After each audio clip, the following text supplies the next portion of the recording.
Édition spéciale sur une actualité dominée par la pandémie de coronavirus. Elle touche de plus en plus le continent et fait craindre une crise sanitaire majeure, tant les structures hospitalières sont peu préparées dans certains pays. L'Afrique reste encore relativement peu touchée par le virus, mais le nombre de cas augmente rapidement dans plusieurs pays.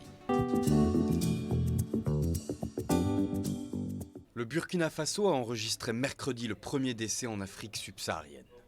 Il s'agit d'une femme de 62 ans, diabétique et par ailleurs députée et vice-présidente de l'Assemblée nationale. Des premiers cas de contamination au virus ont par ailleurs été annoncés dans plusieurs pays d'Afrique de l'Ouest, parmi lesquels la Gambie, le Libéria et le Bénin. Les personnes ayant été en contact avec le sujet sont en cours d'identification au Bénin comme au Burkina Faso et feront l'objet d'un suivi rigoureux. La pandémie mondiale réduit considérablement les possibilités de voyage depuis, vers et à l'intérieur du continent. Alors qu'à Dakar, certains s'arrachaient jeudi les derniers billets vers Paris, plus de 1700 personnes étaient bloquées sur un bateau de croisière dans le port du Cap, en Afrique du Sud.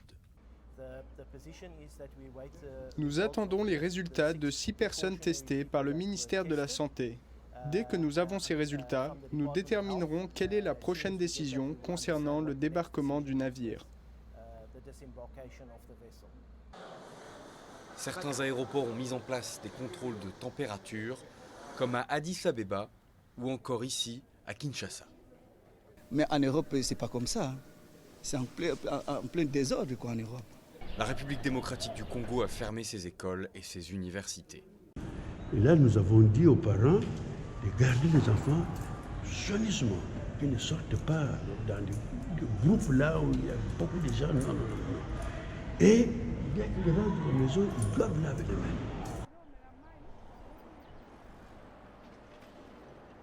À Nairobi, des agents de santé désinfectent régulièrement des points sensibles de la propagation éventuelle du coronavirus. En Afrique du Sud, certains patients peuvent désormais se faire tester depuis leur voiture, tandis que les taxis ont pris des mesures drastiques de désinfection. Nous informons nos passagers, les 16 millions de personnes qui montent dans nos taxis chaque jour. Nous les informons eux aussi. Nous formons nos conducteurs à la prévention. Au Mali, les autorités ont annoncé le maintien des législatives prévues fin mars et en avril. Le pays n'a pas encore connu de cas d'infection par le virus. À ce jour, nous avons décidé de maintenir la tenue des élections législatives dans notre pays. Ces élections, nous l'espérons, vont se tenir, qu'il y ait ou qu'il n'y ait pas de cas de maladie à coronavirus dans notre pays. Le pangolin, il est suspecté d'avoir facilité la transmission du coronavirus à l'homme.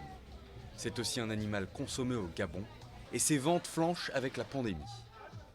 Plusieurs vendeuses du marché de Libreville affirment que des acheteurs chinois, habituellement bons clients, ont désormais disparu.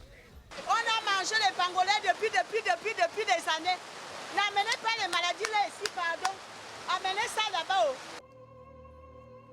La pandémie de coronavirus s'est aussi invitée à la Fashion Week du Cap la semaine dernière. Plusieurs mannequins ont défilé avec des masques en strass rouge, violet ou blanc. L'utilisation du masque est très symbolique, car le masque n'a pas vraiment pour but de vous protéger, mais il va vous aliéner du reste des gens qui vous entourent. Il va vous mettre à part. D'autres mannequins ont arboré des voiles en plastique, allusion aux combinaisons protectrices portées par les soignants qui luttent contre les maladies infectieuses. C'est tout pour cette semaine dans Afrique. À la semaine prochaine.